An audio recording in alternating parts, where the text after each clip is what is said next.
SQL database design करने के बाद डेटा सोर्स के थ्रू मैनेज करने के बाद नेक्स्ट स्टेप हमारा ये है कि हम अपने डेटाबेस के अंदर वैल्यूज़ को डेटा को इंसर्ट करेंगे। और उस चीज़ के लिए अगेन हम अपने डेटा सोर्स क्लास को यूज़ करेंगे। हम एक मेथड डिफाइन करेंगे अपने डेटा सोर्स क्लास के अंदर, जो कि बेसिकली हम कॉल करेंगे मेन एक्टिविटी से, और मेन एक्टिविटी से हम डेटा पास करेंगे इस मेथड के अंदर। और ये मेथड बेसिकली हमारा डेटा सोर्स का क्लास का जो मेथड होगा ये वैल्यूज़ इंसर्ट करेगा हमारे डेटाबेस के अंदर। Assalamu alaikum, my name is Saifullah. You are watching my channel U for Universe, and in this video we will learn how to insert values into SQLite database.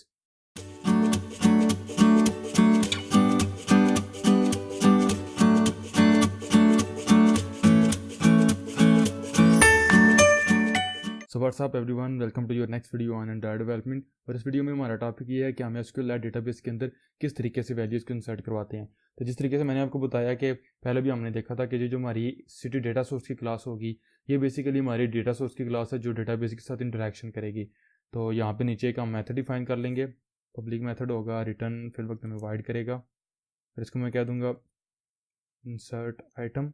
और ये basically हमसे city data item का एक straight forward item लेगा, और यहाँ पे मेरा हमारा कोड जाएगा।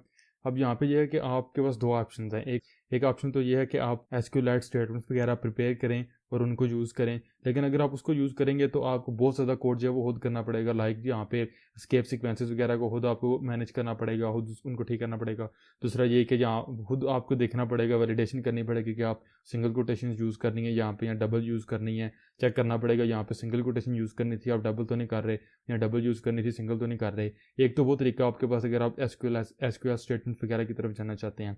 दूसरा आपके पास तरीका ये है कि कन्वीनियंट क्लासेस है हमारे पास अवेलेबल हैं बिल्ड इन रेड SDK में, उनको हम यूज़ कर सकते हैं। और वो क्लास जो हम यूज़ करते हैं वो बेसिकली हमारे पास कंटेंट वैल्यूज़ की क्लास है। हम कंटेंट वैल्यूज़ की क्लास का एक ऑब्जेक्ट क्रिएट करते हैं, और उस ऑब्जेक्ट के अंदर बेसिकली जस्ट लाइक बंडल हम जो है वो की और उसकी वैल्यू देते हैं। और वो जो कंटेंट वैल्यूज़ का ऑब्जेक्ट होता है वो बेसिकली हम पास कर देते हैं अपने डेटाबेस के इंसर्ट मेथड को, और वो ऑटोमेटिकली जो है वो बड़े एफिशिएंट वे में हमारा जो डेटा होता है वो डेटाबेस में इंसर्ट कर देता है। अब चूँकि मैंने मल्टीपल आइटम्स जो है वो इंसर्ट करने हैं तो मेरे पास दो ऑप्शन है। या तो मैं हर एक आइटम के लिए यहाँ पे एक्सप्लिसिटली जो है वो कंटेंट वैल्यूज़ को जनरेट कर लूँगा। दूसरा मेरे पास ऑप्शन ये है जो मोस्टली डेवलपर जो है वो यूज़ करते हैं कि मैं जाऊँगा अपने जो मेरी डेटा मॉडल क्लास है यहाँ पे जाऊँगा, और जहाँ पे मेरा टू स्ट्रिंग का मेथड है इसके ऊपर, और सेट इमेज के मेरे सेटर के नीचे यहाँ पे मैं एक मेथड डिफाइन कर लूँगा पब्लिक, जो कि मुझे रिटर्न करेगा कंटेंट वैल्यूज़, और इसको मैं कह दूँगा गेट वैल्यूज़।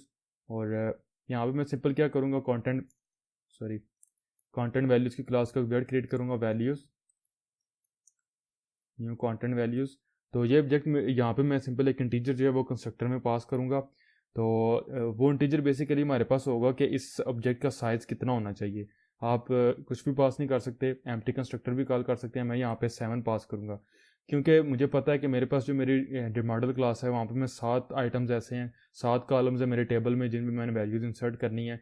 तो ये मुझे पता है, इसलिए मैं यहाँ पे आपने देखा साइज़ की वैल्यू में 7 सेट कर दूँगा। तो जो मेरा ऑब्जेक्ट होगा ये ऑटोमेटिकली रीसाइज होगा 7 वैल्यूज़ के लिए। फिर मैं कॉल करूँगा वैल्यूज़ डॉट पुट। तो आपने देखा कि मेरे पास डिफरेंट डेटा टाइप्स के लिए byte, long, float, short, byte की एरे है, डबल स्ट्रिंग, बुलियन, इंटीजर वगैरह, इन सब के लिए मेरे पास जो है वो एक स्ट्रिंग की है और आगे उनकी वैल्यू है। तो पहले मेथड को कॉल करूँगा तो अब जो की मेरे पास आएगी वो मेरे पास आएगी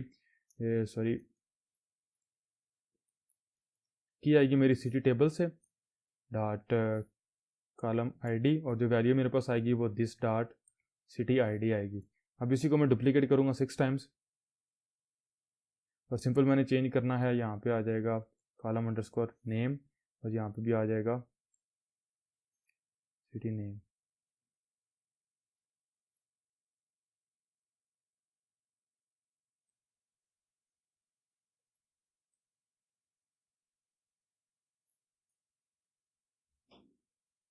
तो मेरी जो वैल्यूज़ है वो कॉलम्स की वो सेट हो गई हैं। सिंपल मैं यहाँ पे रिटर्न कर दूँगा वैल्यूज़ के, जो मेरा ऑब्जेक्ट है वो मैं यहाँ पे रिटर्न कर दूँगा। अगेन मैं आऊँगा अपने सिटी डेटा सोर्स के मेथड के अंदर। अब चूँकि मेरे पास जितने भी मेरे आइटम्स यहाँ पे आएंगे उनके साथ मैं ये वाला मेथड कॉल करूँगा गेट वैल्यूज़, तो वो वाला मेथड मुझे कन्वर्ट होकर मिल जाएगा कंटेंट वैल्यूज़ के अंदर। तो सिंपल मैं यहाँ पे क्या करूँगा, content values item dot gate values. तो मुझे कंटेंट वैल्यूज़ में ये वाला मेरा जो ऑब्जेक्ट है वो कन्वर्ट होकर मिल जाएगा। सिंपल मैं मेथड कॉल करूँगा SQLite डेटाबेस डॉट इंसर्ट। तो आपने देखा सबसे पहले मुझे टेबल पास करना है, तो वो आएगा मेरा city table dot table city. और उसके बाद मैंने वैल्यू पास करनी है नल कॉलम हैक। आप नल कॉलम हैक यूज़ करना चाहते हैं या नहीं, तो मेरे केस में यह नल होगा।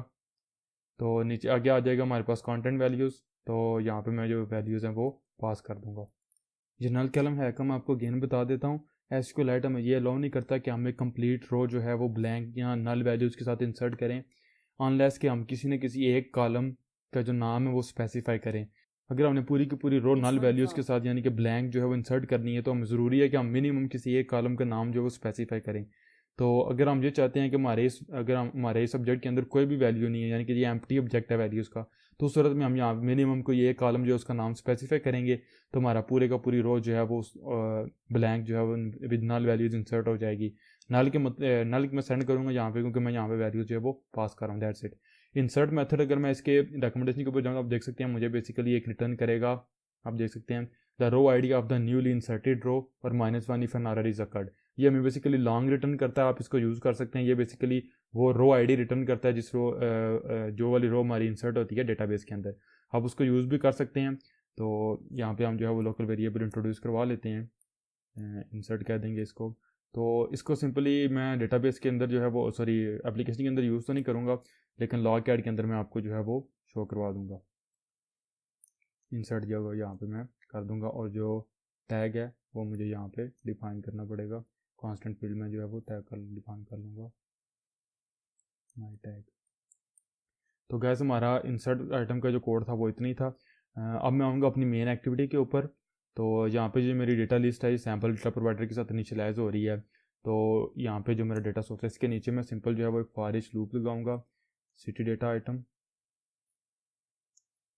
आइटम कह दूंगा इसको, और ये बेसिकली मेरे पास आएगी एम डेटा लिस्ट से, जिसको मैं थोड़ा सा डिफैक्टर करता हूँ। अब मैंने सिंपल कॉल करना है M data source dot insert item. तो ये जो मेरे पास आइटम है वो मैं इसको पास कर दूंगा, तो वो वाला मेरा जो आइटम होगा वो इंसर्ट हो जाएगा। तो अब इस लूप की मदद से हमारे जितने भी वैल्यूज़ हैं हमारे इस सिटी डेटा जिसके आइटम की लिस्ट के अंदर, वो सारी की सारी हमारे डेटाबेस के अंदर इंसर्ट हो जाएंगी। अब यहाँ पे एक चीज़ मजीद हमने देखनी है कि पहली दफ़ा जब हमारी एप्लीकेशन रन होगी तो हमारा डेटा सक्सेसफुली जो है वो डेटाबेस में इंसर्ट हो जाएगा। लेकिन हम अगर इसी एप्लीकेशन को दोबारा रन करेंगे तो वो वाला डेटा जो कि ऑलरेडी एग्जिस्ट होगा विद प्राइमरी की, तो सेम प्राइमरी की के साथ जब हम दोबारा डेटा को इंसर्ट करने की कोशिश करेंगे तो हमारे पास एक्सेप्शन आएगी। तो इस चीज़ के लिए मैं ये वाला कोड जो है वो सिलेक्ट करूँगा, जाऊँगा कोड के ऊपर सराउंड विद, और यहाँ पर मैं सिलेक्ट कर लूँगा ट्राई कैच। तो कैच के अंदर जो मेरी एक्सेप्शन है इसको मैं बेसिकली चेंज कर दूँगा एसक्यूएलआइट एक्सेप्शन के साथ। तो कोई भी मेरी जो एक्सेप्शन आएगी वो जो कि एसक्यूएलआइट की एक्सेप्शन होगी, तो वो मेरी सिंपली जो मेरी एक्सेप्शन पूरी की पूरी डंप कर देगी मेरी लॉग कैट विंडो के अंदर। तो फिल वक्त तो कोड को इतनी रखते हैं और इसको रन करके देखते हैं। तो आपने देखा मेरी एप्लीकेशन जो है वो रन होना शुरू हो गई है। अब राइट नो हमारी एप्लीकेशन के अंदर कुछ खास तो हो नहीं रहा, जो पहले हमारा लेआउट था वही मेरे शो हो रहा है। लेकिन अगर मैं आता हूँ अपनी लॉग कैट विंडो के अंदर,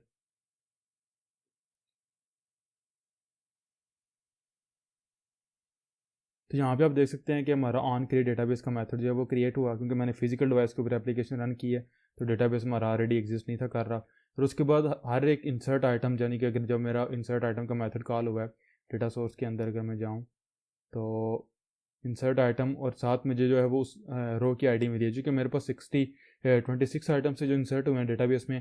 तो आप देख सकते हैं 1 2 3 और पूरे 26 जो रोज़ हैं वो मेरे पास डेटाबेस के अंदर इंसर्ट हो चुकी हैं। लेकिन अगर मैं दोबारा जाऊँ लॉकेट विंडो के अंदर और यहाँ पे टैग को रिमूव करूँ और एरर केस के अंदर जाऊँ, तो राइट नो हमारे पास कोई भी एरर नहीं है। तो अगर मैं दोबारा अपनी एप्लीकेशन को रन करूँ, तो यहाँ पे मैं सिंपल क्या करूँगा,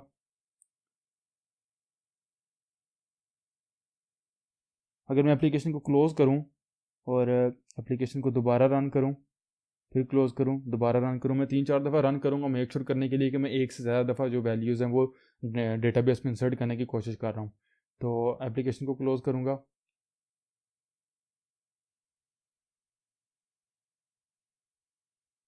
तो यहाँ पे आप देख सकते हैं मैं लॉकेट विंडो के अंदर आता हूँ, तो यहाँ पे आपको एक्सेप्शन मिल रही है, और ऊपर भी काफ़ी जगह पे मुझे जो है वो एक्सेप्शन मिल रही है। और एक्सेप्शन मुझे इंसर्ट के मेथड के ऊपर मिल रही है। और अगर मैं एक्सेप्शन के ऊपर जाऊँ, डिटेल के ऊपर जाऊँ, तो यहाँ पे आप देख सकते हैं यूनिक कंस्ट्रेंट फेल्ड, यानी कि इसका मतलब है कि मैंने वो वाला डेटा वो प्राइमरी की के साथ डेटा इंसर्ट करने की कोशिश की है जो प्राइमरी की के साथ ऑलरेडी डेटाबेस में एग्जिस्ट कर रहा था। तो ये गाइस था कि चूँकि हमारा डेटा ऑलरेडी एग्जिस्ट कर रहा था उस प्राइमरी की के साथ, तो हमने उस डेटा को दोबारा इंसर्ट करने की कोशिश की तो हमें एक्सेप्शन मिल गई। अब हमने ऐसी लॉजिक लगानी है अपनी मेन एक्टिविटी के ऊपर कि अगर हमारा डेटा ऑलरेडी एग्जिस्ट कर रहा हो तो हम दोबारा उसको इंसर्ट ना करें, और अगर हमारा डेटा एग्जिस्ट नहीं कर रहा यानी कि डेटाबेस में हमारा डेटा नहीं है तो सिर्फ उस वक्त जो है वो हम डेटाबेस में वैल्यूज़ को इंसर्ट करें। तो इसके लिए अगेन मैं जाऊँगा अपनी सिटी डेटा सोर्स की क्लास के अंदर, और यहाँ पे नीचे मैं एक हेल्पर मेथड क्रिएट कर लूँगा। पब्लिक मुझे लॉन्ग रिटर्न करेगा जी, और मैं इसको कह दूँगा गेट आइटम्स काउंट, और यहाँ पे मैं सिंपली रिटर्न करूँगा डेटाबेस डिटेल्स डॉट क्यूरी नम एंट्रीज। हमारे पास एक मेथड है, ये हम कॉल करेंगे। इसको सबसे पहले मैंने, आप देख रहे हैं, एसक्यूएल डेटाबेस पास करना है, तो मैं अपना एसक्यूएल डेटाबेस पास कर दूंगा। सेकंड नंबर पे मैंने टेबल पास करना है, तो वो मेरे पास आएगा city table dot table underscore city. तो ये बेसिकली हमारे पास एक हेल्पर मेथड है, डेटाबेस डिटेल की क्लास है, यूटिलिटी मेथड है। ये सिंपली हमें जितनी भी हमारे डेटाबेस के अंदर एंट्रीज होंगी उनका काउंट जो है वो रिटर्न करेगा। तो मेन एक्टिविटी के ऊपर आऊँगा, और ये जो मेरा कोड है जिन पर मैं इंसर्ट कर रहा हूँ, इस पूरे कोड को मैं कोड के ऊपर जाऊँगा, सराउंड विद, और इफ एल्स कर दूँगा। तो यहाँ पे मैंने सिंपल चेक करना है कि जो M data source dot get item count equal to 0, अगर तो ये 0 के इक्वल होगा तो वैल्यूज़ को हम इंसर्ट करेंगे डेटाबेस के अंदर, और उसके बाद सिंपली हम जो है वो एक टोस्ट शो करवा देंगे डेटा इंसर्टेड। अगर हमारा हम फॉल्स कंडीशन के ऊपर आएंगे तो अगेन टोस्ट शो करवाएंगे डेटा ऑलरेडी इंसर्टेड। क्या होगा, जैसे ही मेरी मेन एक्टिविटी का ऑन क्रिएट मेथड कॉल होगा तो सबसे पहले हम चेक करेंगे क्या हमारे पास जो आइटम्स डेटाबेस में एग्जिस्ट कर रहे हैं वो 0 हैं। अगर तो वो 0 है इसका मतलब है हमारा कोई भी डेटा डेटाबेस में एग्जिस्ट नहीं कर रहा, तो हम जो है वो हमारा ये वाला जो मेथड है ये एग्जीक्यूट होगा, ये वाला सॉरी कोड एग्जीक्यूट होगा और डेटा हमारा इंसर्ट हो जाएगा। अदरवाइज़ क्या होगा, सॉरी अदरवाइज़ ये होगा कि हमारे पास जो टोस्टर डेटा ऑलरेडी इंसर्टेड ही हमें शो होगा। तो मैं स्टॉप करता हूँ इसको, अगेन एप्लीकेशन को रन करूँगा।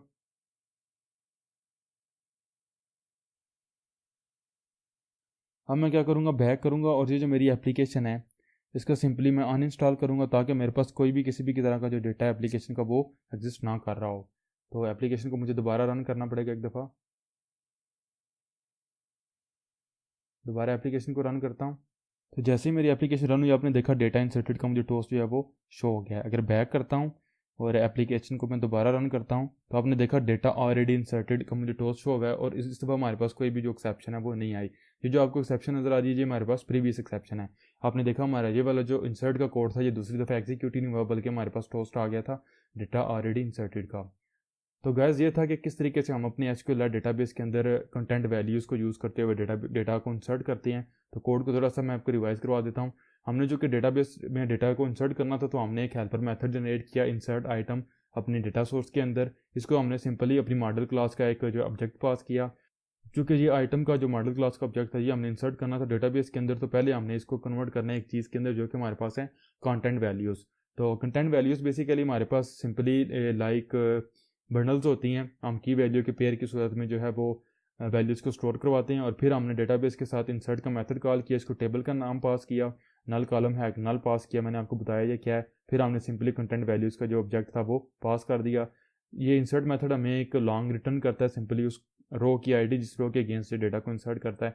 हमने वो भी लॉग के विंडो के अंदर प्रिंट करके देखी। फिर जब हमने डेटा को इंसर्ट किया तो हमारे पास एक एक्सेप्शन आई कि अगर हम एक से ज़्यादा दफ़ा एक ही तरह का डेटा इंसर्ट करने की कोशिश कर रहे हैं तो हमारे पास जो है वो यूनिक कंस्ट्रेंट की एक्सेप्शन आ रही है। उस सूरत में हमने अगेन एक लॉजिक लगाई थी, हमने डेटा सोर्स के अंदर एक मेथड जो है वो कॉल किया डेटाबेस डिटेल्स डॉट क्यूरी नम एंट्रीज। इसको हमने डेटाबेस पास किया और टेबल पास किया। ये सिंपली हमें उस डेटाबेस के अंदर उस टेबल के अगेंस्ट जितनी भी वैल्यूज़ जितनी भी एंट्रीज होती हैं उनका नंबर जो है वो लॉन्ग में रिटर्न करता है। हमने फिर मेन एक्टिविटी में चेक किया अगर हमारे पास जो डेटाबेस में वैल्यूज़ हैं वो 0 हैं तो हमने डेटा इंसर्ट किया था, अगर 0 नहीं तो हमने वो सिंपली टोस्ट शो करवा दिया कि data already inserted. I hope so guys आप लोगों को कंसेप्ट क्लियर हो चुका होगा कि किस तरीके से हम एसक्यूएल डेटाबेस के अंदर वैल्यूज़ को इंसर्ट करते हैं। फिर भी कोई भी क्वेश्चन हो कोई भी क्यूरी हो you can ask me in the comments, and thanks for watching. If you like this video please give it a thumbs up and subscribe to my channel, and see you guys in the next video. अल्लाह हाफिज़।